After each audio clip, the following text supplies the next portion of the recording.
ààrẹ Al-Maroof ẹnìkan ó ní ẹ bá mo fẹ́ okay màá padà ṣe bá mi kí arákùnrin yìí Adéọlá dẹ̀ ó ní I am the one mo fẹ́ ka mẹ́sẹ̀jì ẹni yẹn ni okay Ọlágbájú Olúfẹ́mi ó ní ààrẹ Al-Maroof I am the one that tackle the head protester ẹ ṣe gan ni ẹkùnrin yìí ẹ ṣe brother wa yes mo rí wọn lórí kíni ẹ ṣe gan but now ẹ jọ̀ọ́ gbogbo wa tá a bá ti lọ referendum yẹn náà ní ká tẹnu mọ́ according to the society gbogbo ẹ ń pé Buhari ṣe terrorist òyìnbó ò nídìí yẹn nǹkan tẹ́ ẹ fẹ́ gangan nǹkan tá a fẹ́ ni kẹjẹ ká béèrè ẹ má jà béèrè nǹkan tá a fẹ́ accepted àmọ́ pé terrorist ni wọ́n gbogbo ọ̀nà ti mọ̀ yẹn but wọ́n ní ká tẹnu mọ́ referendum ká dẹ̀ gbé flag wa ẹ jọ̀ọ́ ẹ túyáyá ẹ kò bá jẹ́ wákàtí kan ni DC Maryland Virginia Baltimore Philadelphia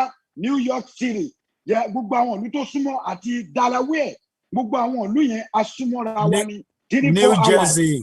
New Jersey yes bẹ́ẹ̀ ni ẹ ṣé bàbá mi Ọlọ́run ni yóò bàjẹ́.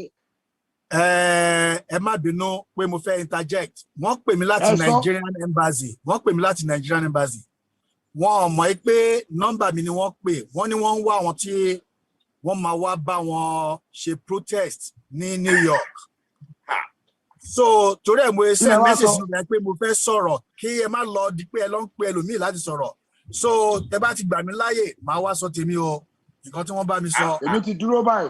a pè ẹ ṣe gan ni ó dáa nígbà tí ẹ ti dúró báyìí máa fẹ́ kí Oòduà káwọn náà gbà kó ba lè jọra wọn papọ̀ torí pé nǹkan méjì náà lẹ́yìn méjì jọ ń sọ mo fẹ́ kó ba lè gbà yín náà gbóyá ẹ ló sà.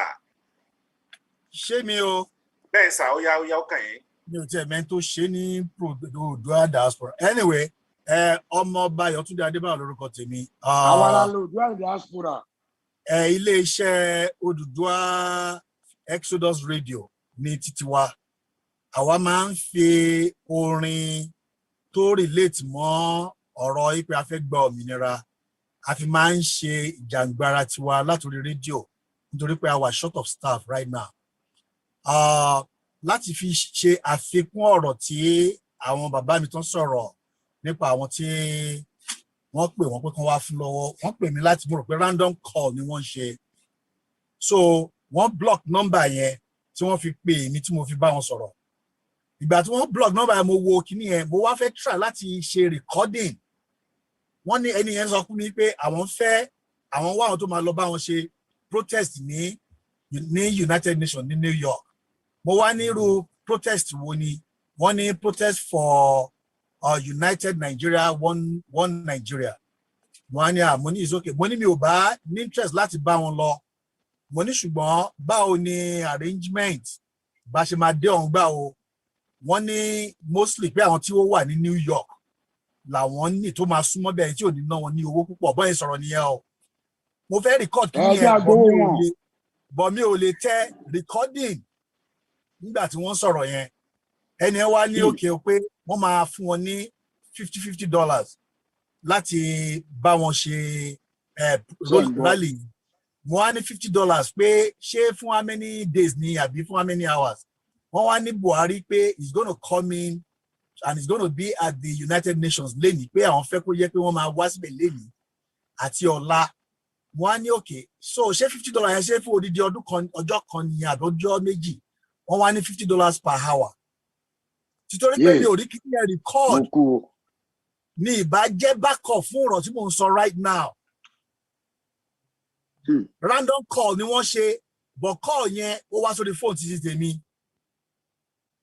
ṣe rí ẹni tó bá máa ṣe ète wọ́n á ṣe ète wọn ṣùgbọ́n ẹ̀yin olóòótọ́ wọ́n ní bí rọ́bà lọ ní 20 ọdún ọjọ́ kan lòtítọ́ máa bá ṣe ní gbogbo eléyìí tí wọ́n ṣe yẹn ọwọ́ Ọlọ́run ni ọ̀rọ̀ yìí wà Ọlọ́run ló máa bá wa gbé ẹrù yẹn inú Ọlọ́run fún rẹ̀ ò dùn Ọlọ́run fún rẹ̀ ti pín ìlú yẹn ṣùgbọ́n àwọn tẹ̀mí wá fẹ́ sọ fún àwa àwọn kan ó ṣe wọ́n ní àbíwá ní gíre sọ kò sí àǹfààní fún wọn láti tẹ̀síwájú lọ sí rally èmi gan tí mo ń sọ̀rọ̀ yìí ó yẹ kí n wà rally ẹ wo ìmúra mi lẹ́ ń wò yìí ṣùgbọ́n èmi àti ìyàwó mi ò lè drive, ẹ̀rù máa ń bà á ní gbogbo ìgbà tá a bá fẹ́ ní long distance. So mo ń láti gbé lọ sí ibi iṣẹ́, bẹ̀lẹ́ ni máa gbé lọ ní alẹ́ yìí. Èní ni mo pinnu pé mo máa ní láti lọ sí New York. Ṣùgbọ́n lágbára Ọlọ́run mo gbọ́dọ̀ dé ibẹ̀ ní ọ̀la. Now, Almaroof, ẹ má sọ on the 24 nìkan fún àwọn èèyàn. Láti ìsìn lọ títí di on the 24 ni. Because àwọn èèyàn kan ti wà ń bẹ̀ ń sìn.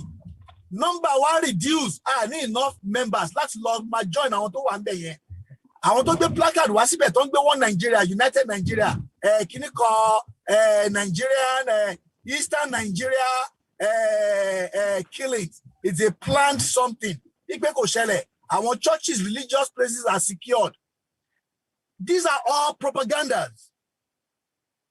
These are all propagandas. Kí gbogbo àwọn èèyàn wa kójú wọn ṣí, kí etí wọn kí ó ṣí sílẹ̀. Ìnira ó pọ̀ fún àwọn tó wà Nàìjíríà. Àwa ni àwọn tó wà Nàìjíríà ń wò pé òkè tá bá ṣe rally, bó bá ṣe pọ̀ sí, á fún àwọn náà lọ́kàn balẹ̀. Ṣùgbọ́n ẹ̀rù ti ń bà wọ́n nígbà tí wọ́n ti gbé Chief Sunday Igboho, tí wọ́n rí pé everybody dákẹ́. Nísìnyí tí a dẹ̀ ti gba wọ́n ti fún wa ní ìdájọ́ wípé agitation fún Yorùbá nation, it is legal, it is legal. So ìyẹn ti fún wa ní ó ti fún àwọn èèyàn wa ní ilẹ̀ Oòduà ní ìgboyà láti wá jáde síta. Gbogbo àwọn areas tí mi fẹ́ ká jẹ́ ká máa fi bá àwọn èèyàn sọ̀rọ̀ nìyẹn. Láti ọ̀la lọ kí gbogbo akábẹ̀sì máa pèsè síbẹ̀. Kí momentum number àwọn èèyàn kó máa increase gradually títí wọ on the 24. Ẹ má pè on the 24 nìkan fún wọn.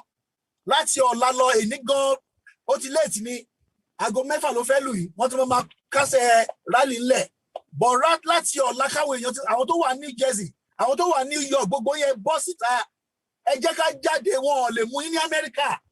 Tó bá dẹ̀ jẹ́ iṣẹ́ ni, bó jẹ́ wákàtí kan péré lẹ lè fi sílẹ̀, kẹsàrẹ ojú síbẹ̀, kẹdẹ̀ padà lọ síbi iṣẹ́. Ẹ jọ̀ọ́, a bẹ̀ yín ni, a fún anybody lówó, a bribe anybody, oníkálukú wa ló ń ná owó ara wa láti lè make sure pé rally yẹn ó ṣeé ṣe. Lágbára Ọlọ́run, bánà ti máa gbé lọ sí ibẹ̀ yẹn, lórí Ninas ti máa gbé lọ, ó máa tóbi pẹ̀lú ògo Ọlọ́run. Ó máa tóbi ju gbogbo bánà tó wà bẹ́ẹ̀ lọ. Ẹ jẹ́ ká gbìyànjú, bó jẹ́ wákàtí kan lẹ lè fi ráyè rúnra mọ́ èrò, kájọ pọ̀ rẹpẹtẹ gidi gan. Ẹ jọ̀ọ́ ẹ ká jáde láti ọ̀la lọ, ẹ ká bẹ̀rẹ̀ sí máa tún pèsè síbẹ̀. Announcement tí àwọn kan tí wọ́n make ni pé on the 14 and 15 ó wà lára àwọn tó cause confusion tí nọ́mbà àwọn èèyàn tó ń lọ sí rally yẹn tó fi reduce. Ṣùgbọ́n nísìnyí à ń fi àǹfààní láti fi ṣe more announcement fún wa. Rally continue láti èní lọ títí di on the 24 ni. Kì í ṣe on the 24 nìkan, láti èní lọ. Ẹ jẹ́ kẹ́sẹ̀ gbogbo wa kó máa pé síbẹ̀. Ẹ̀yin tẹ́ bá wà ní New York, abẹ̀yìn Yorùbá tó wà New York, alẹ́ ní 100,000 ní New York. Ẹ gbìyànjú, ẹ jẹ́ ká jáde síta. Àwọn àtàwà ní New Jersey, ẹ jẹ́ ká jáde. Delaware, ká jáde, ká lọ síbẹ̀. Maryland, ká lọ síbẹ̀. Àwọn àtàwà ní Washington DC, ká náà ká gbéra ká lọ bẹ̀. Àwọn tó wà ní Connecticut, Rhode Island, 3 hours láti Rhode Island lọ sí New York. Láti Connecticut is about an hour or 1.5 hours. Ẹ gbìyànjú, ẹ jẹ́ ká gbéra. Bó jẹ́ 1 hour péré lẹ lè dúró, ẹ yọjú síbẹ̀. Ẹ jẹ́ ká rí yín. Ó wù àwa náà, ó wù mí, mo fẹ́ lọ. Ẹ ṣé gan ni, ṣe àdúpẹ́. Kò sí ni ọ̀la mo gbọ́dọ̀ débẹ̀ lọ́ba. So fún ìjẹ́ nìyẹn o. Ẹ ṣé gan ni, ẹ ṣé àdúpẹ́. Torí mo fẹ́ kí wọ́n fẹ́ fún wa lówó, wọ́n fẹ́ fún mi lówó kí mi náà lọ wájọ́ ìwọ̀n fúlàní. Ẹ̀yin ni ẹ ṣé gan ni sà. Mo fẹ́ kí gbogbo wa ká sọ̀rọ̀ tí a fi ní pẹ́ rárá. Ẹ jẹ́ kí n lọ sọ́dọ̀ ọba Dr. Simon pé ẹ jọ̀ọ́ dákun ẹ bàbá. Mo fẹ́ kí bá mi gba àwọn èèyàn wa lámọ̀ràn. Owó fúnni ni kò téèyàn. Tí wọ́n bá ti torí $50 tí wọ́n bá ta ohun ìní wọn lónìí, wàhálà tí wọ́n ń ṣe l'Amẹ́ríkà yìí, ṣe báwọn tí wọ́n wà nínú ni wọ́n ń kó gbowó ọ̀hún fún. Yorùbá sọ wípé ohun tí èèyàn bá fi èrú kójọ yóò padà fi èrú náà dànù ni. Ṣé àwọn òkan ti ẹ̀rù wípé tí dẹ̀rùn bá bá àwọn ẹbí wọn nílé, gbogbo ohun tí wọ́n bá kójọ, iṣẹ́ tí wọ́n bá ṣe níbẹ̀ yóò tó wọn lọ́wọ́ ni abẹ́ ti gbàgbé tí Buhari sọ ni lẹ́nu ọjọ́ mẹ́ta yìí wọ́n ní àwa tó jẹ́ pé ilẹ̀ là ń fọ̀ àwa tó jẹ́ pé ìgbẹ́ là ń kó wọ́n ní ṣàwa la wá sọ pé a fẹ́ protest wọ́n ní ṣàwa la fẹ́ sọ bẹ́ẹ̀ wọ́n ti rò pé gbogbo àwa tá a travel pátápátá bá a fọlẹ̀ a gbálẹ̀ tàbí ká bẹ̀rẹ̀ sí ní tọ́jú arúgbó ìwọ wá wò ó ẹnìkan wá torí $50 tó jẹ́ pé ó lè ná tán gan níbẹ̀ láàrin 1 hour a sì wá ta ọjọ́ ọ̀la ẹ̀ a tún wá kó àwọn ẹbí ẹ̀ sínú wàhálà bàbá ẹ bá mi gba àwọn èèyàn nímọ̀ràn torí pé ibi tá ń lọ ò pọ̀ mọ́ ibi tá ń yà ó dàbẹ̀ ni kò fẹ́ pọ̀ sá. ẹ ṣeun alàgbà ọmọbìnrin ẹ ṣe gbogbo ẹ̀yin sọ̀rọ̀sọ̀rọ̀ gbogbo ẹ̀yin èèyàn wa nílé lóko lẹ́yìn òbí gbogbo ẹ̀yin bàbá adúpẹ́ tí ẹ wá sí orí ètò tòní láti wá bá wa pápẹ́rò lórí bí ó ṣe dáa ṣe rí owó ó máa wó mi mọ́lẹ̀ ni èèyàn kì í jẹ́ dòdò kó là ẹ má jẹ́ ká tanra wa one cannot feast and become rich àwọn Ashanti ló máa ń sọ yẹn àwọn tí that's a Ghanaian proverb gbogbo ẹ̀yin tí ẹ ń gbowó lọ́wọ́ ìjọba Fúlàní nítorí ọ̀la yín ó ní àfi sọ eléyìí fún yín o torí wípé ẹ tàjòdè owó $50 per hour is a money of poverty. It shows that wípé ronú ọ̀la kódà bí wọ́n bá fún yín ní $500 fún ìṣẹ́jú owó ọ̀ndà owó tí ẹ̀ nà tán ẹ wò sá ẹ wò má à ń gba gbogbo àwọn ọmọ Oòduà àwọn ọmọ àti ẹni tí ìṣọmọ Oòduà ìbá ṣe Middle Delta ìbá ṣe Niger Delta ìbá ṣe Igbo ìbá ṣe Fúlàní ìbá ṣe Haúsá gbogbo ẹ̀yin tí wọ́n ń fún lówó láti dìtẹ̀ mọ́ òdodo gbogbo ẹ̀yin tí wọ́n ń fún lówó láti dìtẹ̀ mọ́ òótọ́ ọ̀rọ̀ ara yín òun lẹ̀ ń dìtẹ̀ mọ́ àrọ́mọdọ́mọ yín òun lẹ̀ ń dìtẹ̀ mọ́ èèyàn kan ò kì í dìtẹ̀ mọ́ òótọ́ wọn ò kì í dìtẹ̀ mọ́ òdodo nímọ̀ lékè àwọn tó bí àwa wọ́n ní omi òun ní máa pa oró iná wọ́n ní òjò kàtà ìmọ̀ rẹ́yìn ọ̀gbẹlẹ̀ ni òótọ́ ní máa rẹ́yìn omi òdodo òtítọ́ ọ̀rọ̀ ní máa rẹ́yìn irọ́ gbogbo irọ́ èyí tẹ́ pa nígboro ayé níwájú United Nations gbogbo ẹ̀ olóòrùn kedere sí àwọn èèyàn ẹni tí ó bá gbé èèbù tó gbé 100 èèbù tó lóun gbígba ìgbà tó bá jẹ 100 ẹ̀ tán ó ń padà bọ̀ wá jẹ gbá ó ń padà bọ̀ wá jẹ 100 rọ́ ìgbà tó bá jẹ tòótọ́ tán yóò padà jẹ 100 rọ́ gbogbo èyí tí ẹ̀ ń gbé èèbù rọ́ nígboro ayé ègún olè ń wà sórí ara yín nítorí pé owó ègún lè ń gbà owó rọ́ olè ń ná ayé rọ́ olè ń gbé ẹni tó bá sì gbé ayé rọ́ nígboro yóò padà gbé ayé rọ́ ní kọ̀rọ̀ ẹni tó bá gbé ayé rọ́ ní kọ̀rọ̀ yóò gbé ayé rọ́ ní gbangba àwọn ń pè yín níjà ọmọ ẹgbẹ́ mídíà Yorùbá World Media à ń pè yín níjà we are challenging all and sundry. Regardless of your nationality or ethnic identity. If you are Nigerian or you are Ghanaian or you are partnering with evil to conspire against truth, to sabotage the process of Nigerian revolution, you are conniving with evil. You are supporting the maladministration of Muhammadu Buhari against the justice, against the peace of the great majority of Nigerians. Present-day Nigerians will know it. And you are sabotaging truth. We challenge you in the name of truth. We challenge you in the name of the Lord. We challenge you in the name of prosperity. We challenge you for the sake of the crying blood The blood that are crying for vengeance, because the blood of those who are killed are upon you. Those of you that are collecting money to speak lies, the blood of every Nigerian, the blood of the innocent are upon you. You will pay for it. You will pay for the blood that are crying for vengeance against the maladministration of President Muhammadu Buhari, against the nepotic leadership, against the misrule of these miscreants called politicians. We challenge you to repent. Judas,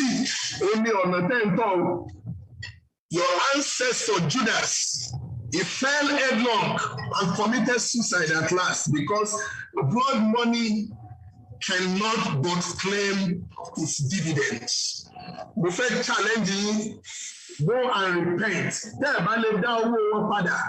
Don't sell us for 30 pence. If you cannot go and return your money to them, don't sell us for 30 pence. We are not for sale. Nigeria is not for sale. Yoruba nation is not for sale. The blood of the innocent, they refuse to take that money. Whatever you have done in United Nations environment, in Manhattan, in New York, whatever you have done is against the peace, the progress, the prosperity of the people called Yoruba, of the people clamoring for freedom, of the people dying and dead, of the people that will die, of the blood that are flowing, the blood of the innocent flowing on the soil of Nigeria. You are guilty, you are culprit, you are culpable, you are condemnable, and we put it over you. Ẹlẹgbẹ́ mi, mo fẹ́ sinmi báyìí ṣùgbọ́n mi ò ní lọ láìsí wípé àìfárí tó sọ̀bọ́ntúlù àìjẹun òun lè wọ ẹ̀. Àìfárí tó sọ̀bọ́ntúlù àìjẹun òun lè wọ ẹ̀. Ẹ ṣeun, mo dúpẹ́. Ẹ ṣe gan-an ni, mo rí pé bí ẹ wò ó bí àwọn ènìyàn wo bínú ṣe ń bí ọ̀pọ̀lọpọ̀ àwọn ènìyàn tí àwọn ènìyàn ti ń ṣe wàhálà sí. Tí wọ́n á kó ẹ̀yìn akátá kan jọ tí wọ́n á ní pé kí ẹ gba owó $50 for 1 hour. Kí ló dé? Ẹnìkan tẹ̀ sọ ó ní kí á lọ fi ẹjọ́ wọn sùn immigration, ó ní immigration police, ó ní wọ́n lè control. Bàbá àròpọ̀ ire ṣé ẹ ń gbọ́ mi sà? Mo fẹ́ padà sọ́dọ̀ yín lẹ́ẹ̀kan sí ká ṣe ní ṣókíṣókí. Lérí rally yìí, mo fẹ́ kẹ́ bá mi gba àwọn ọmọ Oòduà nímọ̀ràn. Ká má ti torí tí wọ́n fẹ́ jẹ lónìí, ká má bà tí wọ́n fẹ́ jẹjẹ. Ẹ dákun ẹ bá mi gbà wọ́n nímọ̀ràn kí wọ́n tú yáyá jáde, kí wọ́n jẹ́ ká jọ ṣe rí pé àjòjọwọ́ kò gbẹ́rù dérí. Ẹ ṣeun, mo dúpẹ́ bàbá mi mo borí ẹni rí gbé sọ̀rọ̀ bí òṣèlú ọmọ. Ẹ jẹ́ kí n kọ́kọ́ ṣe báyìí. Ṣé rí ó bẹ̀rẹ̀ láti ibi tí àwa tí a ti darapọ̀ tá à ń wo ètò yìí lọ́wọ́lọ́wọ́. Irú èmi báyìí nísìnyí, ibi tí mo wà mi ò ní choice dàbí pé kí n dá gbogbo client dúró kí n wá ṣe ilé fún ìran tó ń bọ̀. Ara sacrifice náà nìyẹn. Nítorí náà nǹkan èyí tí màá sọ fún gbogbo èèyàn tó ń wò wá lọ́wọ́lọ́wọ́ báyìí ni wípé nǹkan tí mo fẹ́ kẹ́ ẹ ṣe ni wípé ní gbogbo platform tẹ́ tí ń wò wá tẹ́ ń gbọ́ mi lọ́wọ́lọ́wọ́ báyìí, ẹrù burúkú tí wọ́n ń gbé káàyàn mọ́lé wọn ò ní gbé káyín mọ́lé. Àdúrà yẹn tẹ́ bá fẹ́ kórí bẹ́ẹ̀ ẹ kàn bá mi pín ní márùn-ún yẹn ó ní ìtumọ̀ ẹ̀ka márùn-ún ni a máa ṣàlàyé ẹ̀ níjọ́ mi. Mo wá bẹ̀ yín ẹ ṣe kinní kan fún mi. Nọ́mbà tí ẹ̀yin máa pè wọlé lẹ́yìn tí wọ́n bá gba ẹnìkan tó bá sọ̀rọ̀ sí ẹ ó pè wọlé, ẹ ó béèrè ìbéèrè àti kí lẹ fẹ́ mọ̀ nípa ọ̀rọ̀ à ń jáde lọ ṣe ìwọ́de wọ́ọ́rọ́wọ́ yìí. Ẹ ó pè wọlé, bàbá ọmọbìnrin ó máa fi nọ́mbà yẹn. Ṣùgbọ́n ìmọ̀ràn tán ní kí n gba àwọn ènìyàn ẹ máa gbọ́ o. Ṣé rí wọ́n pe ọkùnrin kan ní Gbajabiamila, á ní bàbá ẹ gbọ́ lọ́jọ́ ọ̀la. Wọ́n pe ọkùnrin kan ní Fani Káyọ̀dé, bàbá ẹ̀ àti bàbá tiẹ̀ kí ni wọ́n ṣe irú èèyàn wo ni wọ́n jẹ́ ẹ̀dùn gbọ́ yẹn, ṣùgbọ́n kì í ṣe ní pẹ́kẹ́kẹ́bẹ́kẹ̀kẹ́ èmi kò ní ìṣọjọ́ èpo pẹ́kẹ́kẹ́bẹ́kẹ̀kẹ́. Now tí wọ́n fẹ́ sọ fún mi ni pé ẹni bá ta arákùnrin rẹ̀ tó lọ tà á ní ẹrú fún èèyàn kan, àwọn tó tà á fún yẹn láéláé wọn àtún nígbàgbọ́ nú ẹ̀. when you sell your brother, a buyer will never trust you, no matter what. And òun ló fà á nígbà tí àwọn baba ńlá wa ti ta àwọn èèyàn wa síbí. Tẹ́ bá rí àwọn ẹ̀ka sọ wípé wọ́n lọ gbowó ìtẹ̀pẹ̀ kàkàkà nìkan yìí. Ó ṣẹlẹ̀ lè má jẹ́rú àwọn ènìyàn rárá nítorí pé àwọn kan ti kúrò nílé tó jẹ́ wípé ọ̀nà tó gbà lé ọ̀nà èrú nígbà àwọn politics yẹn ló tì wọ́n sí nígbà tí wọ́n wá sí ìgbà yìí wọ́n wá dọ̀mùgbó àwọn ló lọ ń gbarú owó yẹn. Náà ń ká wá ń sọ ní wípé pípadà sílé ó máa rọ̀ wá lọ́rùn lọ́kùnrin àti lóbìnrin. Ìbànújẹ́ ayé kò dẹ̀ ní tán sí ẹnì kankan wa. Mo fi Olódùmarè mo fi rọ̀ wá. Ẹ jẹ́ kí a papọ̀ àjọjà ìjà lẹ́ẹ̀kan náà kì í ṣe torí ìjọba wa táwọn bíi ìtọ́lọ́run ó jẹ Ọlọ́run ti ṣe fún wa. Níta jẹ Ọlọ́run ti ṣe fún wa. Níta jájá máa jẹ ó ti wà lórí ìta. Ó tó ní tiwa o. Nítorí náà kọ́ ẹ jẹ́ ká parapọ̀ ká fìmọ̀ ṣọ̀kan a lè máa jẹ àjà náà látàjà. Ẹ ṣé mo dúpẹ́.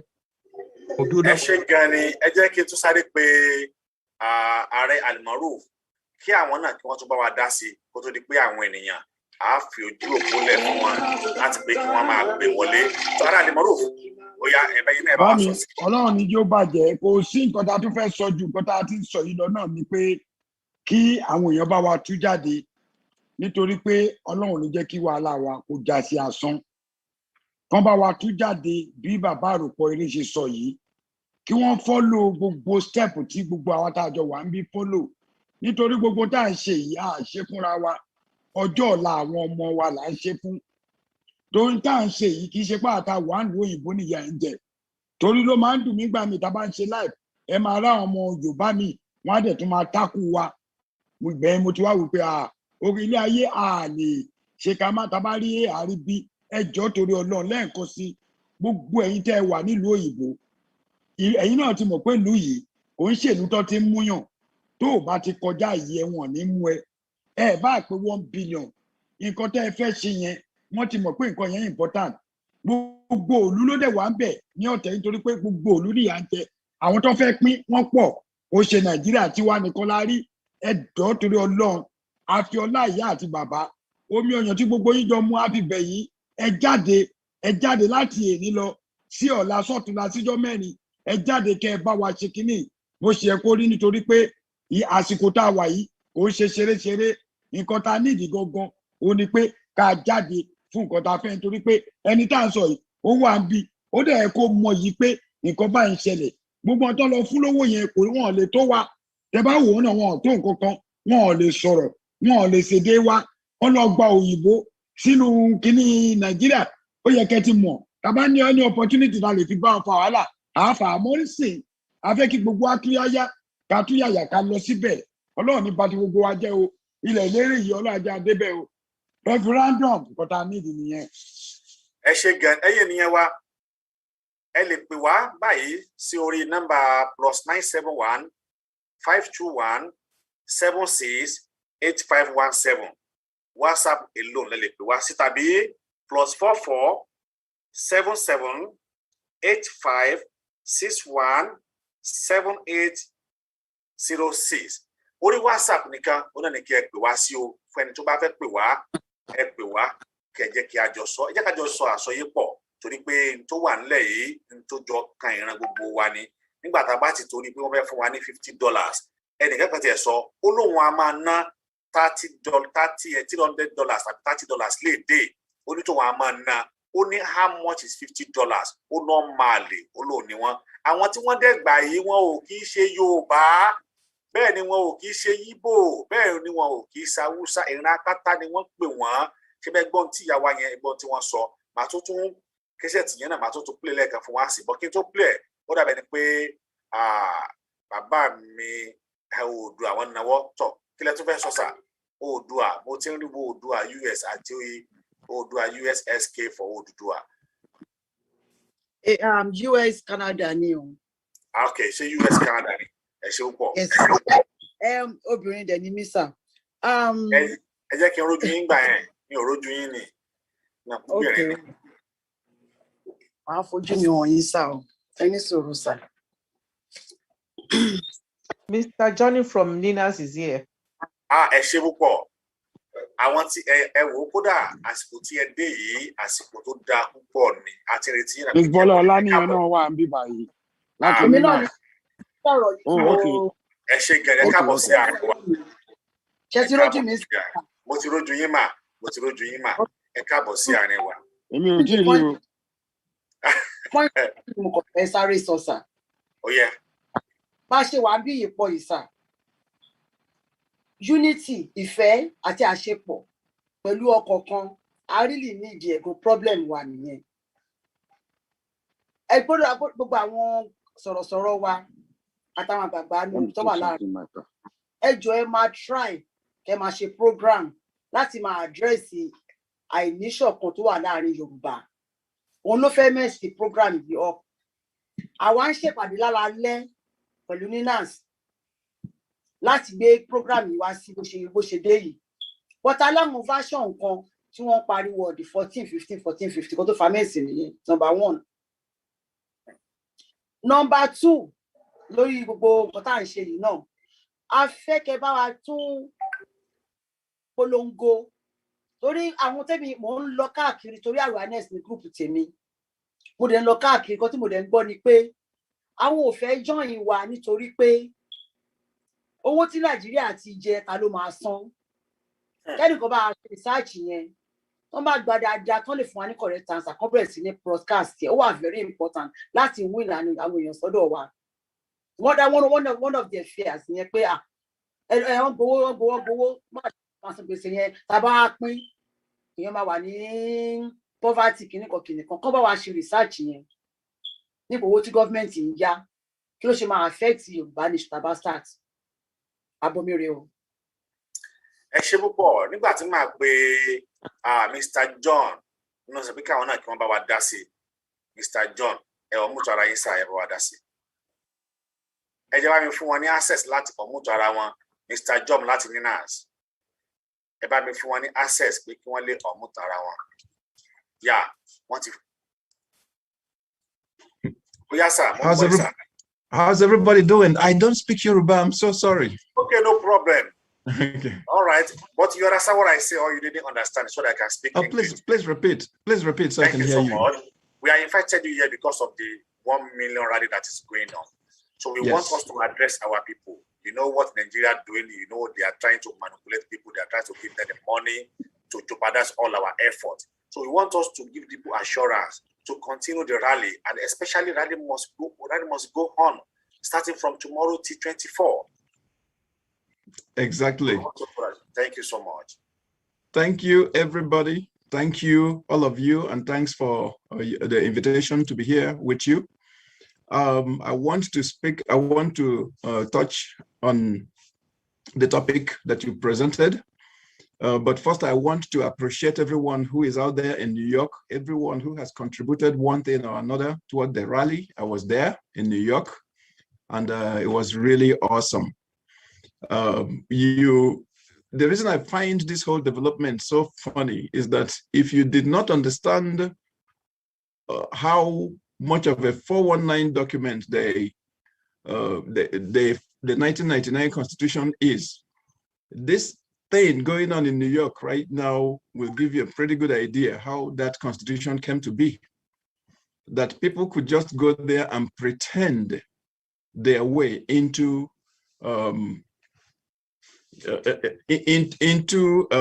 what would I call it? A reality that is not there. I got a call this morning. I got a text message this morning from a lady I met in New York, and she was very concerned. She said, "This is what they are doing." And I was like, don't lose sleep over it. We, of course, when you look at it, it looks like it can affect what we did. It looks like they're actually doing it to say, well, this group did this, and then this other group disagree with them.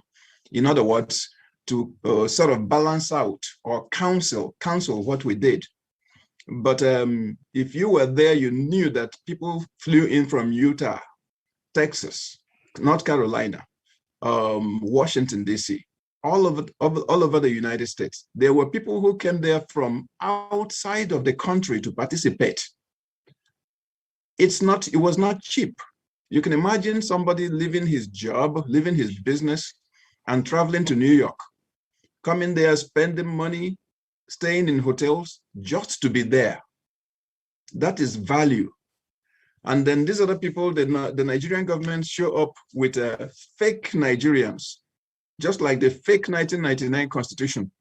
They are now using $50 an hour that I heard, you know, I don't know if that's right or wrong, to purchase individuals to come there and pretend to be Nigerians to match. I don't know if you're coming at it from where I am, I find it so funny, but at the same time, really concerning, because that is how we got the constitution that says that we decided to be, that we made a constitution that we did not make, that we that put our signatures on a document that says that we signed over our assets to people from Sokoto and Maiduguri. So I think we have, hello sir, please, I think we yes. have caller, because let me just pick the call, maybe. Okay, hello, thank you. Caller. Hello. Hello. Ekale sir o. Ekale sir ni bulletin pé o. Mo fẹ́ dá sí àti Greece mo ti ń pè o. Láti Greece lẹ ti pè ṣe o kí lorúkọ yín o. Káyọ̀dé. Ẹ ṣé o pọ̀. Àjàó Adékọ́lá. Ẹ ṣé púpọ̀ ẹ bá wa dá sí tó. Káyọ̀dé Àjàó Adékọ́lá. A ti ń gbọ́ yín sà. Káyọ̀dé Adékọ́lá. A ti ń gbọ́ yín sà, mo ní ẹ bá wa dá sí tó sà. A ti ń gbọ́ yín sà, ẹ bá wa dá sí tó sà. Okay, Ọlọ́run á máa wà pẹ̀lú gbogbo yín bẹ̀ yẹn o. Àmín. Kí káwọn èèyàn jáde pẹ́ ṣe ń sọ náà ni ó ti ta púpọ̀ jù. Olúwa Ọlọ́run àlàyé á wà pẹ̀lú gbogbo wa, á wà pẹ̀lú gbogbo yín ní ìgbẹ̀yìn àwọn tó jáde sí New York fún ti rally náà. Ọlọ́run wà pẹ̀lú wọn, kí nìkan ò ní ṣe wọ́n o. Àwọn tí wọ́n ń pariwo wọn Nàìjíríà yẹn, gẹ́gẹ́ bẹ́ẹ̀ ṣe sọ, wọ́n yìí ṣe ọmọ Nàìjíríà ló ti tún yìí ṣe Yorùbá rẹ̀ dẹ̀ sí yòókù. So mo rò pé wọ́n pẹ́rẹ́ǹtì wọn náà àdúrà náà á máa ṣe, Ọlọ́run á jà fún wa Yorùbá nation. Á dúró gbogbo wọn wá ti wọ́n ṣe tó Ọlọ́run bẹ́ẹ̀ tó jẹ́ pé máa gba Yorùbá fún wa. Yorùbá nation yìí là ń fẹ́. Ọlọ́run á lè ṣe fún wa o. Àmín. Ẹ jẹ́ ká má mi kàn torí pé Ọlọ́run bẹ pẹ̀lú wa, Ọlọ́run bẹ pẹ̀lú àwọn olódodo. So gbogbo àwọn ọ̀tàlẹ̀ tá à ń rí bákan ẹ má jẹ́ ká mi kàn lórí wọn. Kájà ká gbọ́ ti Ọlọ́run ká sì máa gbàdúrà náà ni Ọlọ́run á ṣẹ́gun fún wa. Àmín àmín. Yorùbá nation yìí máa dúró. Àmín ẹ ṣé gan ni sà. Lágbára jẹ́ Jésù Olúwa á gbọ́ wa o. Àmín àmín ẹ ṣé gan ni sà. Our scholar said we should not worry. We should continue our rally, and he extends his greeting to you, to Ninas, to all Yoruba, and to everybody that are really stand for this struggle. So please, can you continue, sir? Yes, it's just for everybody to continue what you are doing. Get out there and make your voice heard in New York. Don't worry about this. Nothing is new. We actually expected that. We expected they would do this because it's according to the character that put a constitution on the table that created a constitution and said that we made it, which we did not make. That has just conned us out of our sovereignty, which we're trying to regain now. So nothing is new. It should be expected. If they did not do what they're trying to do right now, I would have been surprised, because those are the kinds of characters we're dealing with. So it's just it just gives us the more reason to be to resolve, to make sure that our sovereignty is regained, because we cannot proceed with this kind of characters leading our nation. So we continue with our march. Referendum now. Let us decide how we plan to live. Okay, let me just ask you this question. As you said, we are expecting this, and in which everybody is expecting, we know that's their character. They have been doing it whenever they have any program outside of Nigeria. They are doing it. I think they did one in in Canada, so they did it like. But what do you expect, or what a kind of advice that you can give to people, that they should stay away from this barbaric attitude? How much they want to give them? They cannot give them $20 million. They cannot give them, the lesser they give them is $50 per hour. How many hours they want to spend there? It's just like they are showing their pride. like what our brother did. I tell you, I've been in New York many times. If you put $10 up there, you can, in fact, $15, they went overboard because $5 an hour could get you a whole lot of people in New York. You see all those homeless people in New York? And people out there begging you for $2 and $3, you know. If they really want to go big, they can get 100,000 of those people at that place. So it's it's ridiculous. It's not funny, but it makes you want to laugh. Sometimes you have to develop sufficient sense of humor to laugh these things off. It's a message war. That's what they are waging. But those people are not Nigerian. They are not Nigerians. Yes. Exactly. That's the point I'm getting to, because Nigerians would not buy into that. And what you can actually do is they're not Nigerians. And it's for us now to use all the media, every media available to us, to call it out. Because if you're doing your part right now, putting it on this platform, so the public knows what is going on. So when they hear that a bunch of people went to counter our demonstration, our rally in New York, they will know exactly the answer to give them. So Nigerian Indigenous Nationalities Alliance for Self-Determination, NINAS, the Middle Belt and the South of Nigeria coming together in New York is been in the news. The narrative is already there. People already know what happened. So if they are going to say that this group of Nigerians came and did XYZ, it's a message war. Then we'll fight that war back. You know, message war. I'm talking message war. I'm not talking about stones and sticks and stones.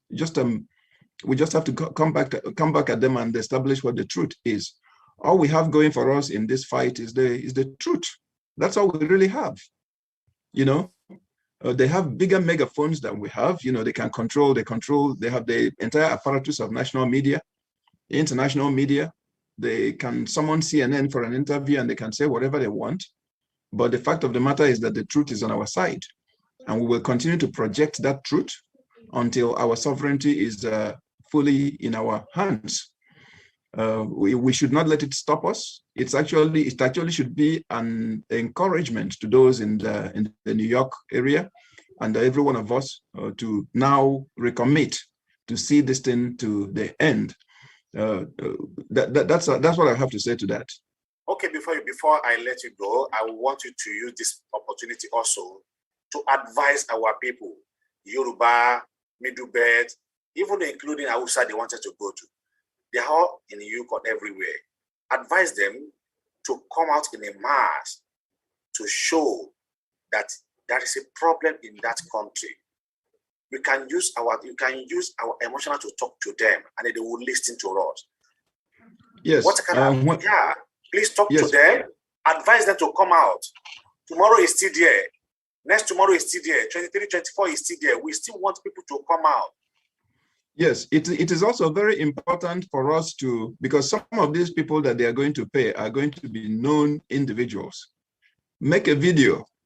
Eventually, we may be able to even identify who they are and maybe have alternate interviews where they express themselves and tell us the truth of how they got involved. So just make a video of them. Some of these guys you will see on the streets, and there's usually some Nigerian who is going to know them when they see them. And we can just invite them for interviews, and they can also tell us their own side of, what happened. Story. Yes, of the story, of the truth. So if you know a guy that you recognize in that crowd, just let's give him a call later. Call him. Let's bring him to this medium and interview them. You know, let's have fun with it, because this is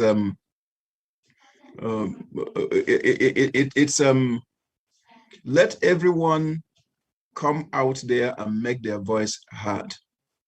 You know, the trip to New York is will cost it cost me definitely a whole lot more than. That number is not correct. It's 0521 plus 971 521 76 8517, not 86 76 8517. Mr. Adeniyi Balogun, 76 8517, not 86, plus 971 521 768517. Please continue, sir. Yes. So let this be a motivation to everyone in the New York area, in the East Coast, those who want to travel from any part of the country to go. If you have not already been to New York and back, make that trip, catch a flight, get out there and make your voice heard, make your presence felt. This is your fight for independence. This is what it is. You know, the one that our fathers won was lost, and we are fighting again to regain it. So no trip, no effort that you make right now is too much, considering what the good, you know, the good that can come out, that will come out of it. But whatever the case, number one, don't be intimidated. Number two, don't get angry and get violent. Understand that we are a civilized people, and that we have remained civilized because that's who we are. Don't go confronting them. Don't go fighting with them. Just allow them to have their foolery, you know, to express their foolery.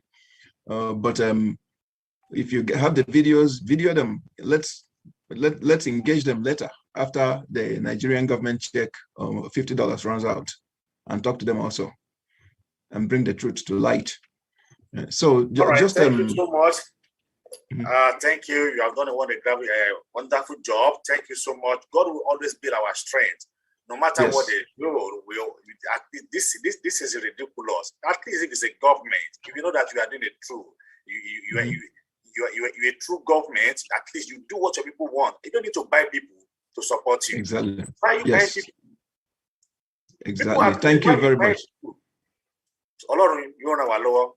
I think you understand what I said, that God will really help us. Thank you so much. Before people starting calling us, at least I've been seeing some hand for but at least and God bless you too. I think you still have something to say, sir. I said, and God bless you too. God bless you too. Thank you, sir. Thank you, sir. Okay. But before we will receive a call from our side, let me just call our father in the house, which is our chairman. 419. Thank you so much. They are 419 also too. Nigeria is 419. Who are saying Nigeria is 4? It is true. It is 419. It's 419. People are suffering. People know to eat 3 meals in a day is difficult, and then you come here and give people $150. $150 per hour. Why can't you use that money? And why can't you use that money in that country? But exactly. Oh my God, we are really in a mess. We are really in a mess. Ọ̀túnba, sir, mo rò pé ẹ máa ní àwọn ọ̀rọ̀ kan tí ẹ fẹ́ sọ. Torí mo rí pé ó dàbí ẹni pé ọ̀rọ̀ yẹn ń gbé Ọ̀túnba náà nínú pé what is a mess? Kí ni tó ń ṣẹlẹ̀ yìí? Ẹ ṣé, mo dúpẹ́. Thank you very, very much. And I want to congratulate and salute our friend, brother Johnny Nosike. Well done. Thank you for the information shared with us. We appreciate you. I'm sorry, I have to speak here Yoruba. So oh, you're good. That's fine. Yes. Well, ẹ̀yin èèyàn wa òun lẹ ti gbọ́ gbogbo àwọn sọ̀rọ̀sọ̀rọ̀ náà ti sọ̀rọ̀ yìí. Wọ́n ti sọ̀rọ̀ yìí, wọ́n ti gbọ́rọ̀ sókè, wọ́n ti ṣàlàyé fún gbogbo yín n tó ń ṣẹlẹ̀. Ẹ jẹ́ á fojú inú wò. Kí ni ẹ jẹ́ béèrè pé kí là ń jà fún gan? Kí là ń ṣe pa fẹ́ lọ sí ilẹ̀ tí a ṣe pé a dúró ní Nàìjíríà mọ́, Nàìjíríà kí pé kò gbà bẹ̀. A lè bá àwọn kan tí wọ́n jọ wá. A ti jọ wà papọ̀ for 100 years. A tún try another how many years thereafter? A dẹ̀ tún pera wa jókòó bẹ́ẹ̀ ń ṣe yóò dáa kí n tẹ̀ ń ṣe yóò dáa. Ẹ̀ ń lo constitution 1999 constitution tó yẹ pé àwọn kan ló favour kò favour àwọn kan. Wọ́n dẹ̀ sọ pé òkè ẹ jẹ́ ká rí àdírẹ́sì constitution ẹ jẹ́ ká rí right ká change nǹkan tó yẹ tó máa ṣàǹfààní fún gbogbo wa. Àwọn kan dẹ̀ takú. Èyí tó tẹ̀ wá burú jẹ́ ní àwọn ọ̀dàlẹ̀ àwọn ọmọ Yorùbá torí pé wọ́n rí jẹ lénìí wọ́n rí jẹ ń di màdàrú. Èwo ni ó fẹ́ fi ọmọ yín kọ́mọ yín máa ta pure water ọmọ 11 years 12 years 13 years 14 years kó máa ta pure water kó máa ṣiṣẹ́ ìdọ̀tí kí àwọn ìyá yín kó máa gbálẹ̀ láàrin méjì ní road kó máa sanwó oṣù fún wọn kó máa hùwà tí ò da oríṣiríṣi kí ó jẹ́ pé àwọn kan gba àwọn gbowó níbi tí wọ́n ṣe sí kí wọ́n fọ epo ní Delta kán fà lọ sí Kaduna kán máa lọ ṣe refinery wọ́n dẹ̀ ti ń ṣe for how many years tàdé ń rò pé things are going to change wọ́n change now ìkà làwọn kan àwọn tó dẹ̀ pé àwọn Yorùbá ẹgbẹ́ wa tó jẹ́ pé wọ́n rí nǹkan tí ó burú nǹkan tó ń ṣẹlẹ̀ yìí ẹ jẹ́ kán béèrè ṣé wọ́n ní conscience ṣá wọ́n ní conscience ṣé ohun tí wọ́n ń ṣe fún Yorùbá ọmọ ẹgbẹ́ wọn tó dáa eléyìí ló pẹ̀lú tí a rò sí bírò sọ pé a wà nílùú tó dáa ilé ọlọ́ràá a níná a lómi a lọ́nà a ní medicare a róúnjẹ ààrẹ kọ́ gbogbo ẹ̀ pápátá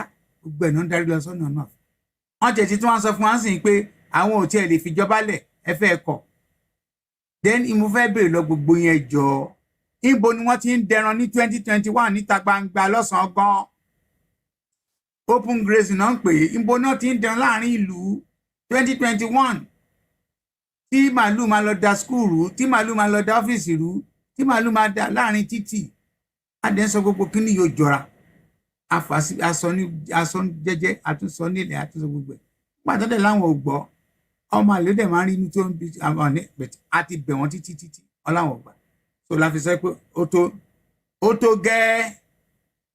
gẹ́ o ẹ̀jẹ̀ ká di ẹ̀ ká tún ẹrù wa dì aláṣẹ mọ́ eléyìí ò ń ṣèjà àdẹ à ń campaign ni o à ń campaign kò dẹ̀ sí gbogbo olùtọ́ àlágbáyé gbogbo èèyàn tí tẹ bá ti jẹ́ àwọn ibìkan tán wọ̀ tán jọra wọn tíde wọn jọra wọn tán pọ̀ táwọn kan á fẹ́ máa fìyà jẹ wọn ní right ẹ̀tọ́ wọn ní láti sọ pé àwọn ò fẹ́ bá ìlú yẹn ṣe mọ́ ó ti happen bàbá bẹ̀rẹ̀ sí káwọn sí ọ̀pọ̀ rẹpẹtẹ so at the end of the day ẹ̀yin èèyàn wa ẹ jọ̀ọ́ ẹ dìde ṣàṣà ẹ darapọ̀ mọ́ gbogbo àwọn sọ̀rọ̀sọ̀rọ̀ ẹ darapọ̀ mọ́ gbogbo àwọn information tá à ń fún ẹ jẹ́ ká fi lò torí ẹ mọ̀ kankan Buhari ò ní wà bẹ́ẹ̀ fún forever o àwa pẹ̀lú àwọn tó campaign fún Buhari nígbà tá a dẹ̀ wá rí i pé kọ́tọ̀kọ́tọ̀ wọ́n ràn wéréwéré náà ń ṣe ìkà ni wọ́n ṣe láti sọ pé enough is enough irú wa báyìí fi darapọ̀ and ayò mọyì àwọn tó ń bá yín sọ̀rọ̀ lẹ́yìn ebi ò pa wọn ìyà ò jẹ wọn nǹkan kò ṣe wọn a kàn gbà sórí ni pé a lè continue báyìí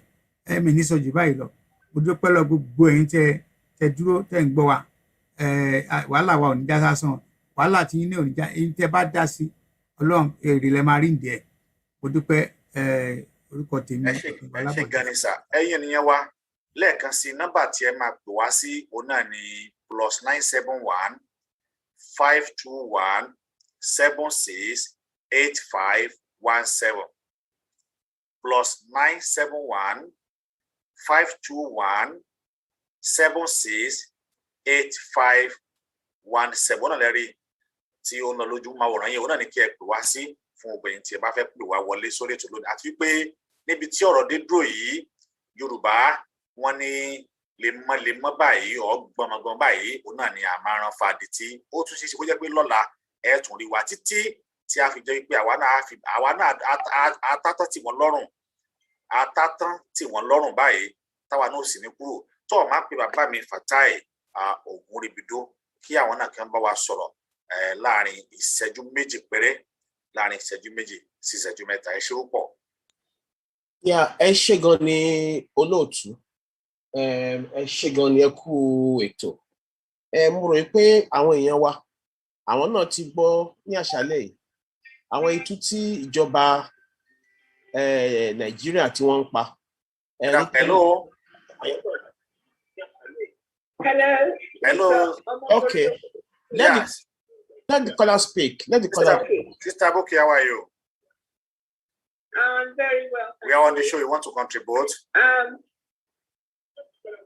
Yeah. Okay. Okay. Thank you, Mr. Fatai. Hello, everyone. Sorry. I want to hear about. Unlike the other gentleman, I'm going to speak English. I want to encourage us that. Please speak louder. We should not worry. We should stay focused and continue to hold our hands. I mean, can you hear me? Small, please increase your voice. Can you hear me? Yeah, we are hearing you now. Okay. All right. Okay. Yeah. As I was saying, I was saying that we shouldn't fret. We should stay strong in our minds, and we should continue to hold our hands. To be honest, I'm not surprised at the way the lunatics are behaving, because I mean, if we can recall, anytime he's in London, he would stay in the Abuja house, and I can recall that he was coming quite often till the people in London actually drove him away. Then what he does is he now goes around and pays people to sort of support. They physically pay people. So what they're doing now is not it's not a surprise. It's something to be, as gentleman said, it's something to be expected. But I want to also tell everyone that now they have, in fact, we are in a very good position, because what they have done in terms of paying, we can now use that as evidence that it's working to our favor. We are going to use that as evidence, because why would they need to pay? That is number one. Number two, everything they are doing is in our favor. Why? Because now we know their weakness. Their weakness is that they do not want the international community to know what they have been doing inside that space. And that is the genocide that they have been committed. Now it is working against them. They are now realizing that this is not a war of physical killing. This is actually a war of the mind and spirit. And that is what God has blessed us with. They cannot match Yoruba with that. So we should actually be rejoicing that they have actually revealed their weaknesses. And that weakness is the international community. So tonight, I want to encourage every Yoruba person on this platform, all over the world, please start using your social media handles. Start tweeting. Go into the international tweeting spaces. Start tweeting. Start pasting those with hideous photographs. Start speaking your mind, especially on Twitter. Twitter is where you can get the attention of the international community. All over, those in America, those in the UK, those in Europe, all Yorubas all over the world. Start positioning yourself in strategic places where you know you can get the attention of the international community, of the international masses. Thank you so much. The people that need to know. Once the people of those international countries know exactly what is going on in Nigeria, that is going to force the hand of the government in those international countries. That is where we need to aim for now. That we know they have revealed their weaknesses. Their weaknesses that they don't want people to know what they are doing inside that space. So now that we know, that is where we need to start hurting. And thank you, Sister Buke. Start lighting the fire so that they burn. Thank you. Thank you so much. Thank you. She said we should start using our Twitter's handle to post some of horrible image to let the whole world know what is going on in Nigeria. So, Fatah, will continue, sir. Ẹ ṣé gan ni ẹ̀yin olùgbọ́ wa. Gbogbo ẹ̀ làwa náà ti gbọ́. Ǹjẹ́ ìjọba tí ó ní credibility tó mọ̀ pé òun ṣe ẹ̀tọ́ fún àwọn ará ìlú, ṣé irú ìgbésẹ̀ tí ìjọba Buhari gbé Nàìjíríà yìí jẹ́ wọ́n lè gbèrú ẹ̀ bí? Tó bá jẹ́ pé lóòótọ́ inú wọn mọ́ sí ìlú, wọ́n dẹ̀ mọ̀ pé gbogbo ọ̀nà tí wọ́n ń tọ̀ ọ̀dọ̀ tó tọ́ fún wa ni. Ǹjẹ́ wọ́n lè máa gbé ìgbésẹ̀ láti máa fún àwọn èèyàn ní rìbá nítorí pé wọ́n fẹ́ fi ẹ̀rú gba ìbùkún bí? Adẹ̀ ń bẹ̀ yín, à ń ṣe àwọn àlàyé fún yín pé ẹ jẹ́ kí ojú wa kó là, ẹ jẹ́ kí etí wa kó nà, ẹ jẹ́ kí ọkàn wa kó là ká lè mọ àwọn odò tí à ń da ọ̀rá sí lọ́wọ́lọ́wọ́ wípé odò ikú là ń da ọ̀rá sí. Nàìjíríà ó ti jẹ́ ìlú tó jẹ́ pé irọ́ ló bá dé láti ìgbà tá a ti gba òmìnira, tó jẹ́ wípé wọ́n ń tàn wá jayé ni àdẹ̀ fúra. Àsìkò tó dé wákàtí ọ̀wọ̀ yìí pé a fẹ́ lọ, àdẹ̀ wá rí wípé Olúwa fún wa ní òye láti mọ̀ wípé àwọn ìwé tí wọ́n gbé kalẹ̀ tó ná fi ń rúlu wa, àwọn mílítírì ni wọ́n gbélé wa lọ́wọ́. Gbogbo ìṣúra pátápátá tó wà Nàìjíríà wọ́n kó sọ́dọ̀ àwọn federal. Wọ́n wá mú gbogbo ẹ̀sẹ̀, wọ́n wá so ẹsẹ̀ wa mọ́lẹ̀ sí Aso Rock, tó jẹ́ pé a lè gbẹ́sẹ̀, a lè fúnra wa níná, a lè fúnra wa lómi, kò kò sí títì, kò sí hospital, kò sí health services. Ẹ jẹ́ ká ronú o nítorí pé ìgbésẹ̀ tá à ń gbé lọ́wọ́lọ́wọ́ sí kí gbogbo àgbáyé lè bá wa dá sí kán lè mọ̀ wípé ìlú irọ́ la wà. Kán lè mọ̀ wípé àwa kan wà tó jẹ́ wípé a fẹ́ kúrò nínú ìyà, a fẹ́ kúrò nínú ìṣẹ́, ní inú ìnira láti gbìyànjú láti jẹ́ kí kádàrá wa kó wà ní ọwọ́ wa.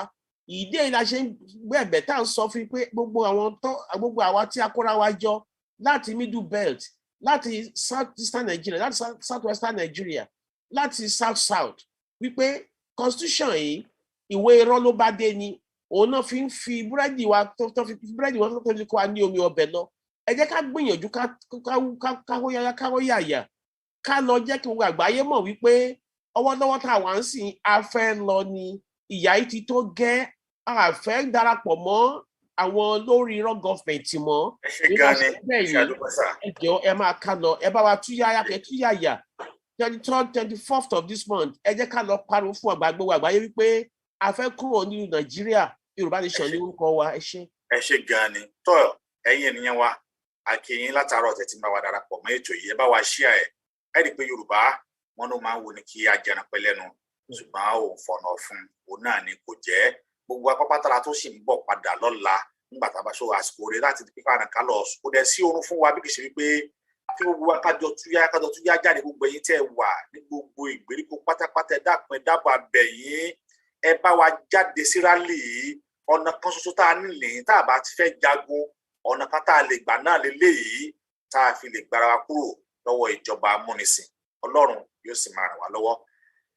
Níbí yìí òun náà ni a ó ti máa mẹ́nu dúró ní orí ètò wa fún ti tòní. Láṣẹ Elédùmarè ẹ máa rí ọ̀pọ̀lọpọ̀ wa tí a ó máa jáde ní kọ̀ọ̀kan ní léléjì láti ọ̀la lọ báyìí tó jẹ́ pé ohun tá a máa sọ òun náà ni ọ̀rọ̀ rálì yìí òun náà ni tí a máa mẹ́nu bà.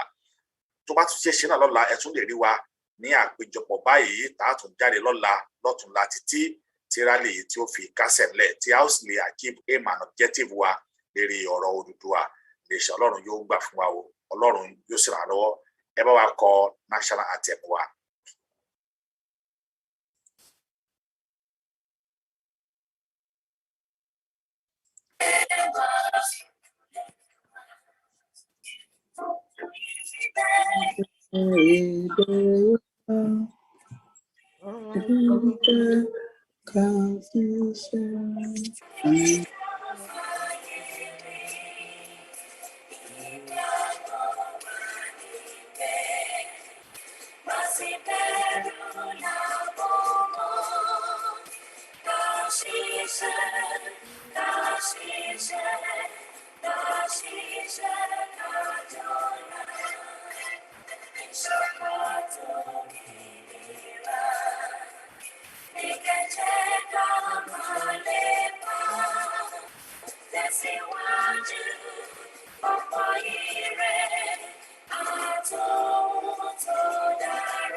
Tọ́yẹ̀ ni wá tí ẹ bá bá wa tí ẹ bá sùnmọ́dá kan ẹ jẹ́ kí a kúrò ní online.